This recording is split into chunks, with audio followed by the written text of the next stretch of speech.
ആ കാലവും ഓർമ്മകളുമെല്ലാം വീണ്ടും മനസ്സിലേക്ക് ഓടിയെത്തി. അത്തരമൊരു യുഫോറിയ അനുഭവം നൽകുന്ന ഒരു അഭ്യൂഹം പോയ കുറച്ച് ദിവസങ്ങളായി അന്തരീക്ഷത്തിലുണ്ട്. അതെ, സാക്ഷാൽ നെയ്മർ ജൂനിയർ വീണ്ടും ബാഴ്സയിലേക്ക് വരുന്നു. ഓരോ ദിവസവും പിറവിയെടുക്കുന്ന ഒരു അഭ്യൂഹങ്ങളിൽ ഒന്ന് മാത്രമാണോ അത്? അതോ അത്തരം ഒരു മടങ്ങിവരവിനുള്ള സാധ്യതയുണ്ട്? ബാഴ്സലോണയിലെ നെയ്മർ അതൊരു സുന്ദര കാലമായിരുന്നുവെന്ന് എല്ലാവർക്കും അറിയാം. ക്യാമ്പ് നൗവിൽ നിറഞ്ഞു പെയ്തുകൊണ്ടിരിക്കെ പെട്ടെന്ന് നിലച്ചുപോയ ഒരു വർഷകാലമായിരുന്നു അത്. യൂറോപ്പിലെ വമ്പൻ ക്ലബ്ബുകളെല്ലാം നട്ടമിട്ട സാന്റോസിലെ പയ്യൻ 2013 ക്യാമ്പ് നൗവിൽ ബൂട്ടുകെട്ടിയിറങ്ങിയത്. ഫുട്ബോൾ ലോകത്തെ മോസ്റ്റ് ഹൈപ്ഡ് ട്രാൻസ്ഫറുകളിൽ ഒന്നായി വന്നിറങ്ങിയ നെയ്മർ അതിനൊത്ത് തന്നെയാണ് സ്പാനിഷ് മൈതാനങ്ങളിൽ പന്ത് തട്ടിയത്. മെസ്സി, റൊണാൾഡോ ധ്രുവങ്ങളിലേക്ക് സ്പാനിഷ് ഫുട്ബോൾ ചുരുങ്ങിയ കാലത്ത് പോലും നെയ്മർ എന്ന ബ്രാൻഡിന് ഒരു ഇളക്കവും തട്ടിയിരുന്നില്ല.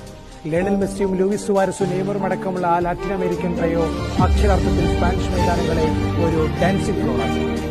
പക്ഷേ ഒരു ദിവസം ആ വാർത്തയെത്തി. നെയ്മർ ഖത്തറിലെ സുൽത്താന്റെ വിളി കേട്ട് ഗോപുരത്തിന്റെ നാടായ പാരീസിലേക്ക് പോയി. ആ ട്രാൻസ്ഫർ വേണ്ടായിരുന്നുവെന്ന് പലരും നെയ്മറോട് അന്നേ പറഞ്ഞു. ഇന്നും അത് പറഞ്ഞുകൊണ്ടിരിക്കുകയും ചെയ്യും. നെയ്മർ പോയ ശൂന്യതയിലേക്ക് പലരെയും കൊണ്ടുവന്നെങ്കിലും ബാഴ്സക്കും ഒന്നും ശരിയായില്ല.